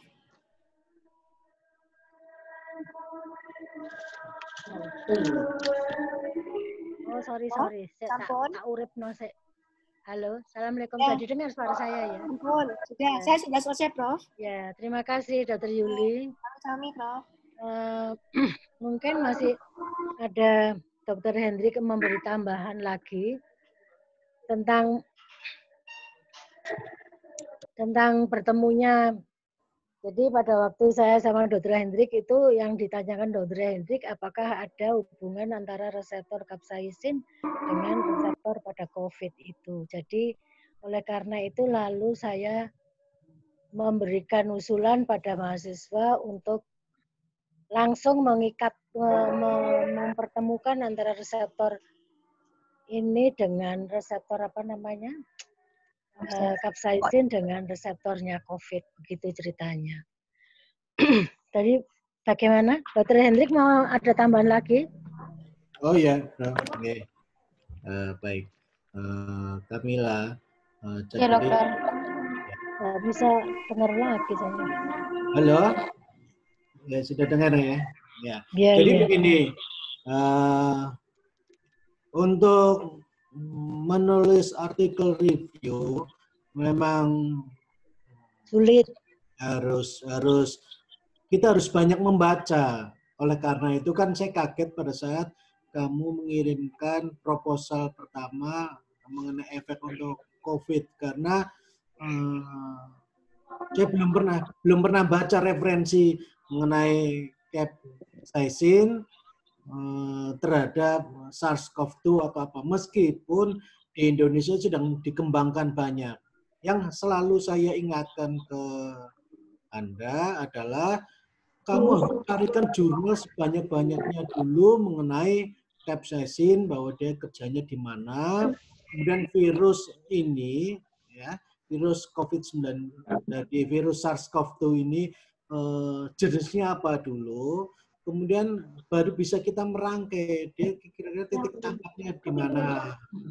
Karena yang pertama bahwa sejauh yang saya tahu, pernah membaca papernya Prof. TRP1 itu kan reseptor untuk yang berkaitan dengan panas atau suhu tubuh dan sebagainya, ya, atau rasa waktu itu di lidah apa ya, karena ada panas tinggi apa dia akan menjadi berubah karena panas, makan panas-panas ya Prof ini ya kalau tidak salah. Iya, iya. Nah ini akhirnya berubah dan sebenarnya ini harus dirangkaikan dulu, kalau tidak maka akan menjadi sulit ditangkap seperti tadi para penguji lain menanyakan antara TRP1 sama S apakah benar. Nah, S apakah sama-sama reseptor apakah benar, karena reseptor biasa ikatannya kan di ligan. Nah, kalau bukan ligan ikatannya di mana? Sama seperti kalau kita di kedokteran gigi kan ada reng sama rangkel, rang ligan, rengnya. Ada juga osteoporofin untuk biar tidak terjadi OPG, biar tidak terjadi tulang. Ini apakah TRV sama S ini memang mengikat di situ sehingga kita yakin akan meneruskan penelitian ini. Takutnya nanti kalau enggak ada ininya, enggak ada apa, bukan ikatannya di situ, nanti kan berbahaya nanti jika ini dipublikasikan apa ternyata enggak ada. Nah itu hal yang harus dipastikan dulu ikatannya ada di mana. Kan saya selalu mengatakan, oh ya dok ada di kamu katanya menemukan, ya sudah kalau kamu sudah banyak menemukan mengenai SARS-CoV-2 bahwa dia bisa menghambat dari capsaicin ini, ya sudah Bapak itu bisa kita lanjutkan nanti dibahas sambil jalan. Itu ya. Iya, Jadi dokter. itu aja masukan saya, itu aja bahwa referensi untuk capsaicin sama SARS-CoV-2 itu harus memang banyak, enggak boleh seperti tadi Dokter Hidung mengatakan hanya satu, enggak boleh. Ya kan, ibaratkan kalau publikasi enggak bisa hanya 30 referensi, artikel review itu bisa 50 ke atas, bisa ratusan. Baik, Nah, dokter. ini kan baru kan, jadi harus dapatkan referensi. Ya nanti yang lainnya ya kita perbaiki sesuai masukan dari para penguji lah. Betul. Baik, dokter. Oke, itu aja Terima Prof. kasih, Ini Dokter saya Hendrik. masukannya Ya, yang ya, baru, jadi harus dapat referensi sebanyak-banyak. ya, ya. Jadi Kamelia, Anda di waiting room dulu ya, Dokter Aksa minta tolong. Sebentar saya ini kan dalam si ini ya.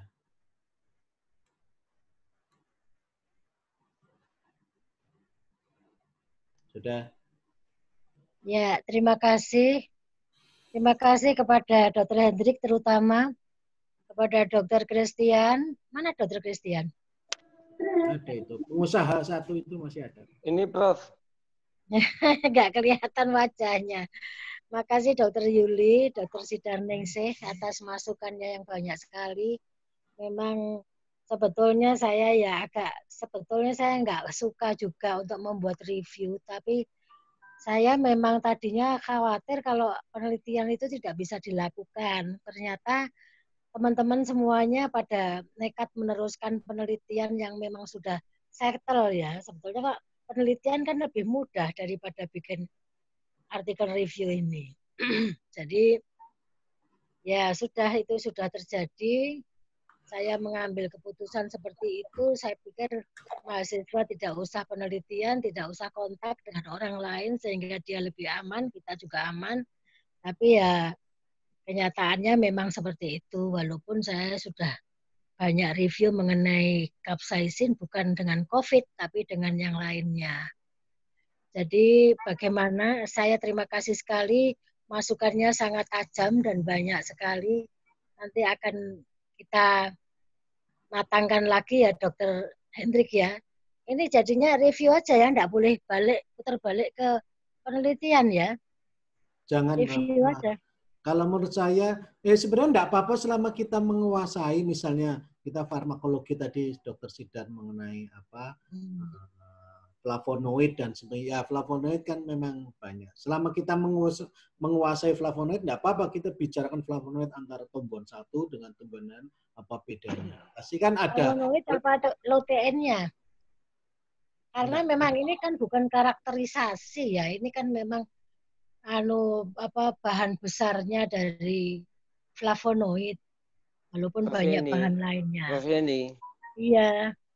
Kalau menurut saya sebetulnya nggak apa-apa dilanjutkan. Cuman dari tulisannya yang saya baca itu anak ini kurang paham apa proses terjadinya virus masuk, itu tulisannya itu nggak ada dapat gitu, Pak. Dan obat herbal itu kan sekarang saat ini kan Kalbe Farma sudah memproduksi katanya untuk memperkuat imun. Jadi bukan mengobati obat herbal dari Kalbe Farma itu yang saya baca. Dia masuk untuk sebagai imunomodulator sehingga tubuh kita daya tahan tubuhnya meningkat, waktu virus masuk kita jadi sudah ada seperti kekebalan imun. Mungkin dia dibahas ke sana, Prof. Jadi bukan untuk mengobati ya. Sebagai imunomodulator saya kira, seperti yang punyanya Kalbe yang sedang diproduksi sekarang massal ini seperti itu. Mungkin makanya referensinya harus diperkuat saya kira. Kalau imunomodulator berarti dia harus sangat menguasai sitokain toh. Kira begitu, karena kalau anaknya disuruh mencari mekanisme cara kerjanya dia untuk mengatasi virus, saya kira anak ini akan kesulitan loh Prof Yeni untuk mencari literaturnya. Karena kan ini walaupun dari tahun 2019 ya, tapi penelitian yang tentang flavonoid ke arah virus itu sampai bisa merusak si virusnya sendiri, saya kira akan sulit untuk si anak ini. Jadi Jadi memang kan tadinya begini. Saya kan selalu mempertajam sebelum saya pensiun betul. Saya ingin mempertajam atau memberi tinggalan tentang penelitian saya dari pohon penelitian saya. Nah, pohon penelitian saya itu ada 5 dasar, ada 5 yang tambahan. Yang tambahan salah satunya adalah capsaicin. Jadi dasarnya tadinya seperti itu. Jadi dari capsaicin itu yang bisa ke COVID itu siapa? Yang bisa ke COVID adalah pedas. Pedas itu siapa? Pedas itu adalah capsaicin, bukan capsaicin. Kalau capsaicin itu kan dari ketumbar, itu ternyata lebih kuat, lebih strong si capsaicin dibandingkan dengan si capsaicin. Itu deh anunya itu utamanya. Sedangkan kalau penelitian saya yang kekebalan itu sudah ada di tahun 2015 itu sudah ada terhadap sitokin tertentu. IL-1, IL-6, TNF-alpha, apalagi ya, ada 2 lagi. Ya, itu nanti malah sampai saya hubungkan sampai ke MMP8 juga, kepada tulang juga. Gitu. Jadi sekarang yang akan saya lakukan adalah untuk sekedar untuk mengobati saja. Mengobati itu kan macam-macam. Bisa melalui ulasan, bisa melalui kumur, bisa melalui salep, seperti itu maksud saya. Itu dianggap apa, Dr. Hendrik? Itu dianggap itu masuk dalam preventif apa di dalam kuratif itu, Dr. Hendrik? Yang mana? Yang ulasan itu, gargel, ulasan gitu masuk mana? Yang apa? Gargel misalnya. Gargel. Terus dioles di kulit misalnya, itu masuk apa? Nah, jadi begini, kita definisinya dulu mana preventif, mana kuratif. Jadi kalau namanya preventif kan mencegah terjadinya suatu penyakit pada tubuh kita. Jadi kalau sudah penyakit itu sudah ada, berarti kan kita kuratif. Kuratif, maksud saya di kuratif itu. Saya di kuratif itu. Kalau misalnya nih, kita kan kuman rongga mulut ini kan banyak.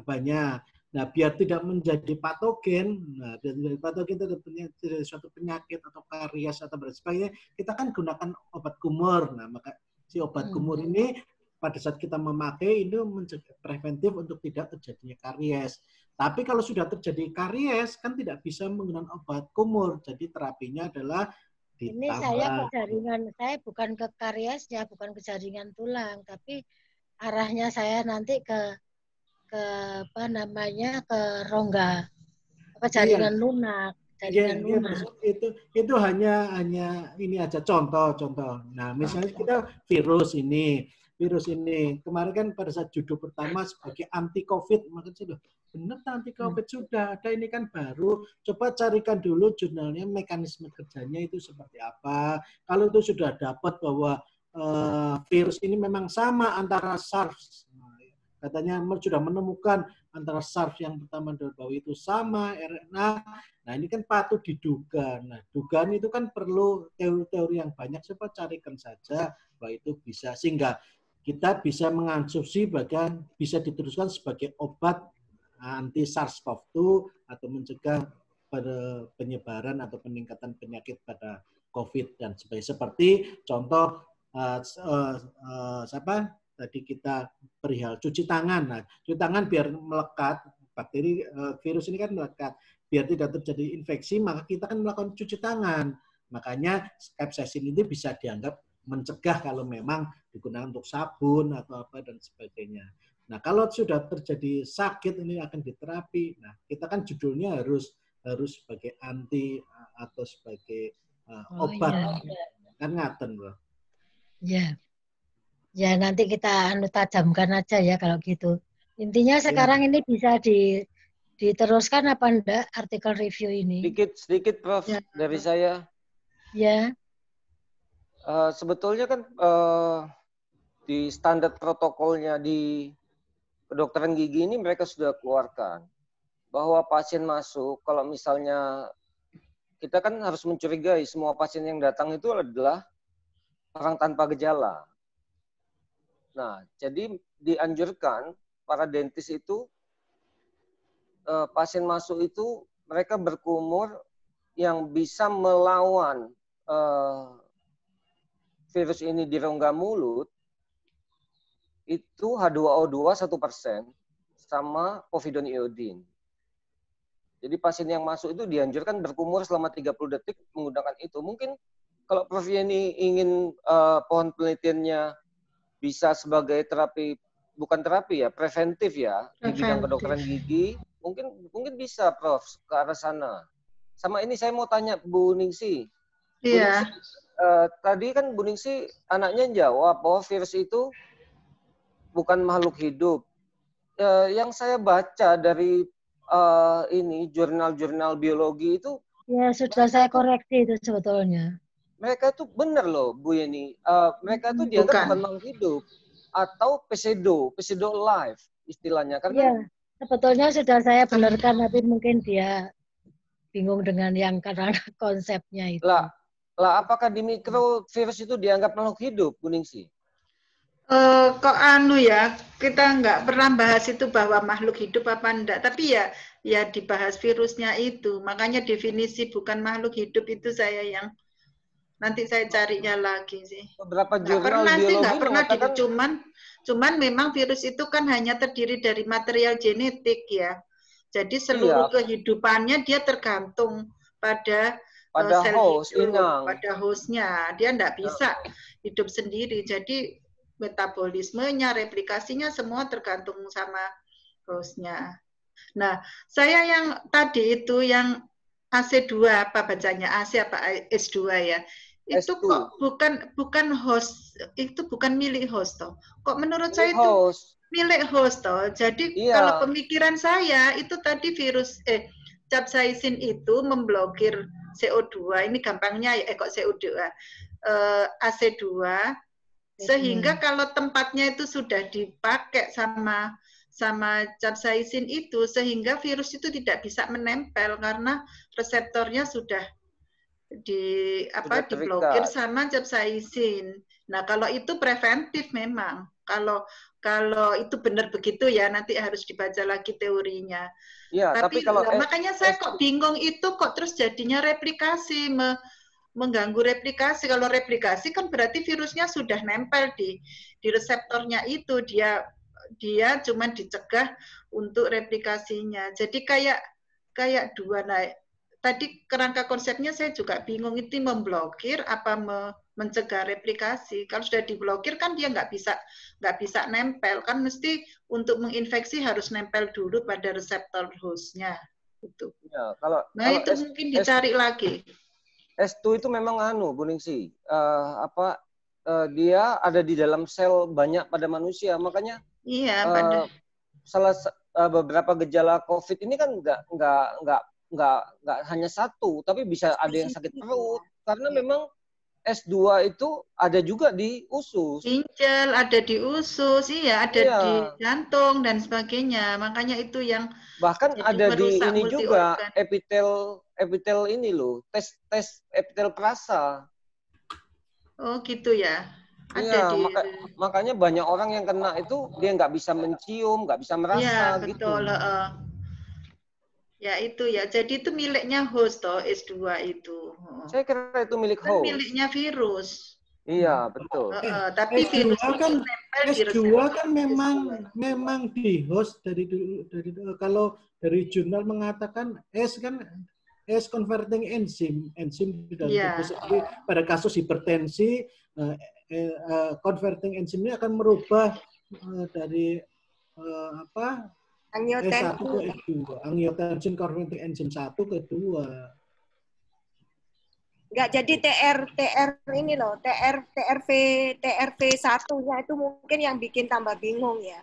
Karena sebenarnya nggak usah TRV1 itu loh. Kan berarti kan karena ini sudah bahannya kan nggak lewat sana gitu loh. Nggak bisa deh Yuli. Kalau capsaicin itu reseptornya adalah TRPV1.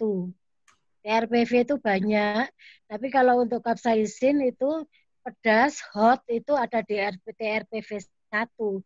Nah, itu yang dimaksud sama Dr. Hendrik itu, bahwa reseptor dari capsaicin harus berhubungan dengan reseptor dari ACE Dari itu, yang dari reseptor host dari tadi, COVID ya. itu. Jadi yang Jadi harus kita- reseptor kan sama reseptor bergandengan dengan reseptor harusnya. Tapi nanti saya anu lagi lah, kalau itu memang saya pikir-pikir memang ada jalurnya bahwa nanti TRPV nanti kemana. TRPV itu bukan jalur ke bawah ya, tapi jalur dari samping saya rasa. Nanti dia akan menghambat atau dia mau menghambat, memblokir dari urusan itu. Yang bahan aktifnya kan flavonoid theophylline itu kan, Prof? Iya, kan senyawanya toh. Senyawa besarnya kan, yang nanti berhubungan dengan COVID-nya itu kan yang flavonoidnya itu kan, Prof? Iya, tapi dia kan flavonoid itu kan beda toh. Sebetulnya langsung ke luteinnya aja, bukan flavonoidnya, karena lutein itulah sebetulnya yang merupakan bahan khas yang terdapat pada capsaicin. Prof, non sewu. Jadi menurut Prof Yeni, luteolin ini yang yang akan berikatan dengan TRV di host ya? Ya. Berarti di host. Berarti yang harus dicarikan bagaimana luteolin ini juga bisa berikatan dengan atau TRPV ini berikatan dengan S ini. Jadi dari reseptornya COVID sehingga dia bisa memblok ikatan seolah seperti sama rangkel sama OPG itu kan memblok itu. Gitu. Tadi itu masih salah itu yang disampaikan di kerangka konsepnya tadi ya, Dr. Hendrik. Jadi pada bingung saja. Biasa kan bisa dirubah karena reseptornya. Ya, jadi pemahaman teman-teman penguji ini kan TRPV reseptor sama reseptor itu berikatan. Nah, berikatan ini berarti kita menemukan bahwa luteolin ini sebagai sebagai jembatan antara reseptornya TRPV sama ini atau seperti apa saya juga bingung. Gitu, kalau ya. TRPV ini kan miliknya flavonoid ya, yang ada di flavonoidnya ya. Host, maksudnya itu kan di host Bu Sidar. TRPV, kalau TRPV-nya.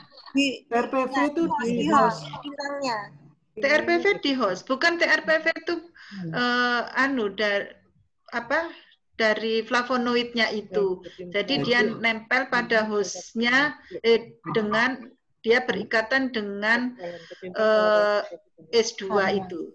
Bukan gitu ya. Jadi kalau yang saya baca, ya dari papernya Prof ini, TRPV1 itu adalah reseptor dari capsaicin. Jadi ya kan reseptor dari capsaicin. Nah, itu nempel pada S2. Tapi reseptor di host, bukan hostnya, bahwa capsaicin itu reseptor di host yang akan berikatan dengan si capsaicin. Nanti capsaicin ini kandungannya apa, punya reseptor apa yang akan berikatan dengan TRPV ini yang ada di host. Oh, gitu. Makanya Bu Ningsi semakin bingung kan? Kok reseptor itu sama saya itu bukan ahli virus, makanya saya memastikan ke anak ini sama Prof ini, Prof, tolong dicarikan dulu ininya, apakah jurnal-jurnalnya sehingga kita ingin memastikan bahwa ini sebagai terapi antivirus bisa mengatakan sebagai antivirus. Kalau enggak kita nanti malu bahwa kita itu memastikan bahwa ini antivirus padahal enggak. Nah, ikatannya bukan di TRPV sama S ini. Kan harus dipastikan. Katanya anaknya, oh sama dok. Oh ya sudah, kalau kamu bisa menemukan ya saya sudah ngikut aja. Oh buktinya pada saat di ujian saya hanya mengingatkan, kamu nanti ujian akan ditanya, kalau kamu sudah siap ya sudah. Silakan nanti kamu jawab apa yang kamu sudah baca. Ya Pak Hendrik, saya kalau setuju lebih ke preventif ya. Kalau obat ini ya, apalagi dipublikasi harus benar karena obat antivirus ini loh. Kan ini berarti sebagai obat antivirus. Kalau preventif berarti ya lebih enaknya memang ini sih bisa seperti tadi Christian usul sebagai meningkatkan sistem imun, ya berarti kita bicara tentang imunologi, flavonoid, antiinflamasi, merangsang tadi menurunkan interleukin dan sebagainya. Iya. Lebih banyak kita ya harus ingat ya di mana ini di COVID ini kan sitokin yang berlebih ini yang justru juga yang dikatakan badai sitokin ini kan yang justru memberi dampak yang buruk pada pasien ya. Ya, yang penting teorinya saja kalau nanti ditemukan RPV itu memang bisa berikatan ataukah memang langsung saja dia bagaimana cara membunuh. Kalau kemarin berarti kan replikasi katanya mengganggu replikasi. Ya sudah kita bicara mengganggu replikasi berarti bisa mencegah mencegah lebih parah. Perkembangbiaknya. Ya, seperti antibiotik bisa mencegah proliferasi. Iya. Nah, itu kan karena teori ini kan, teori kompetitif ini maksudnya. Iya. Ya, ke arah sana atau mestinya ya. Bisa ya. Iya kan, jadi inhibitor terhadap S2-nya itu loh. Ya yang diharapkan Prof ini itu. Ini adalah ke S-nya itu bahwa langsung. Jadi kalau S berarti kan mencegah. Berarti mengobati sebagai obat penyakit dan sebagainya. Kalau yang disyaratkan Christian misalnya sebagai membunuh atau dan sebagainya ya bisa untuk itu. Padahal terapi yang dikembangkan sekarang itu karena S2 itu banyak diikat oleh virus corona ini, kan tubuh kita jadi fungsinya S2 di tubuh kita, S itu di tubuh kita itu akan terganggu semua kan organ-organ. Padahal virus itu kan sebetulnya dia tanpa diobati dia bisa sembuh sendiri asalkan tubuh kita kuat. Nah, makanya terapi yang dikejar sama mereka sekarang itu bagaimana obat itu diminum, kok itu tambah banyak keluarnya gitu. Reseptor S2 di tubuh kita itu lebih banyak lagi keluar sehingga fungsinya dia tetap ada, tubuh kita tetap bisa berfungsi seperti sedia kala. Jadi nggak hilang itu fungsinya S2. Enggak, Hendrik, tetep aja. Ini kan kajiannya bahkan di kedokteran umum pun itu masih proses kajian. Ini bisa minta nomor teleponnya dulu. Semua ini. Jadi dibawa suami saya sampai seberapa kompetensi kita itu loh. Nah, ya itu loh ya. Tolong mahasiswa S1. Jadi maksudnya tuh dia belajarnya tuh harus berlipat-lipat. Maksudnya saya dikawal itu. Karena oke, memang ini hanya sekedar tulisan, tapi kan maksudnya kepatutannya itu loh, dibaca. Oh, justru yang tulisan itu yang angel.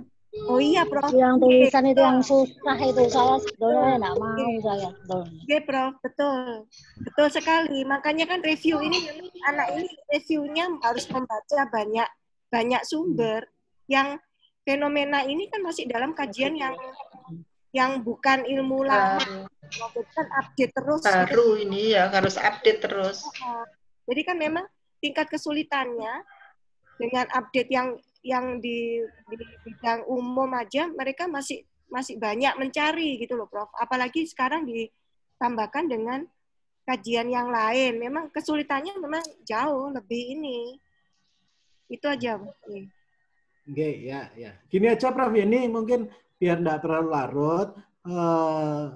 Kalau memang ini tetap disetujui, nanti kita baca dulu referensi yang didapat oleh anak inilah. Referensi bahwa lebih arah kepada anti atau obatnya si obat COVID atau lebih ke arah imunologi. Jadi nanti biar tidak menyulitkan ke si anak ini, nanti kalau lebih ke arah meningkatkan sistem imun, berarti ya tidak untuk membunuh tapi untuk ini aja meningkatkan sistem imun tubuh saja. seperti badai sitokin apa, jadi menurunkan interleukin, menurunkan sel-sel inflamasi dan sebagainya. Jadi seperti itu sebenarnya.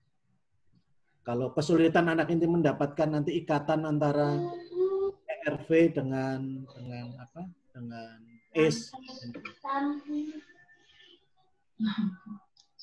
itu ya. Di mana Profnya ini belum ada, Hen. Belum menyimak. Beliaunya belum menyimak. Hen, kamu nggak praktek, Hen? Aku ganti profesi aku. Lapo nggak praktek. Virusnya bisa diatasi. Ini karya tulisnya ini bisa diatasi. Ya. Maka sehat-sehatlah. Kalau ojo ono komorbid, kalau ada komorbid lebih bagus ya jangan. Sing berbahaya itu komorbid deh. Christian si enom. Iya, Christian itu isi enom, istrinya enggak. Intinya itu. Sorry, aku mau termute ternyata. Tak tegak kuping termute. Ono alatnya, Hen. Ono alatnya. Aerosol suction. Iya. Ya. Aku narik mahal itu ya alatnya ya. Itu sudah tak pakai di praktek. Penting banget loh. Wis tak coba. Lihat, pokoknya jaraknya dekat dengan mulut pasien. Apapun yang kita spray tersedot. Pakai yang high section ya. Iya, jadi kecepatannya tinggi 5. Jadi dia seperti hair dryer nyedotnya. Wanter. Jadi kita ngebor itu 90% masuk sana. COVID-nya disedot sekalian, Grace. COVID-nya disedot sekalian. Iya. Itu disedot itu masuk ke seperti kotak gitu ya, kotak panas gitu ya. Iya, dia ada 6 filter. Jadi filter 1, 2, 3 sampai 6 dengan kecilnya saluran penahannya itu sebesar itu 20 nanomikron itu. Yang perlu dibahas lagi adalah yang saya ingin tertarik adalah bagaimana mengelola limbah dari si filter-filter ini. Makanya aku banyak nggak ada yang menganalisa dari bagaimana limbah filter apa dan sebagainya. Bagaimana penanganannya limbah itu? Ya, monggo Prof ini lanjut. Ya kalau gitu kalau memang sudah disetujui nanti kita perbaiki bersama. Ya. Jadi nanti bisa diteruskan ya kira-kira di switch ke penelitian. Di switch penelitian nanti ya telat anaknya, kasihan. Dan Prof, sementara ini aja. Mungkin saya nuruti anjuran dari atas. Jadi kalau memang direview ya saya ke review, tapi ya memang repot setengah mati saya sampai tertunda-tunda segala macam. Oke, terima kasih sekali kepada terutama Dr. Aksa yang sudah memberikan fasilitas yang baik. Kemudian kepada Dr. Hendrik terutama, kepada Dr. Sidarningsih, Dr. Kris yang banyak sekali masukan, serta Dr. Yuli. Nanti mohon bimbingannya untuk mahasiswa ini. Terus terang saya juga sudah lama sekali tidak membimbing review, sudah lebih dari 10 tahun saya rasa tidak ada bimbingan review. Terima kasih. Wassalamualaikum warahmatullahi wabarakatuh. Tunggu sebentar, Kamilia masuk dulu. Oh iya. Diputuskan. Sebentar saya undang lagi masuk. Iya. Foto lagi sama Abah.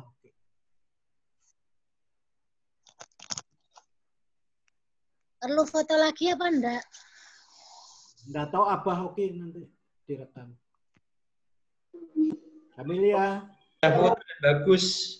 Kalau mau lagi ya monggo.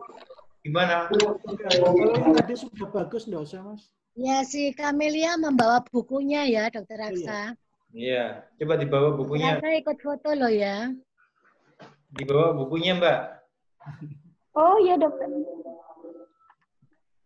Ditaruh di dada Mbak Kamilia. Bentar, Prof.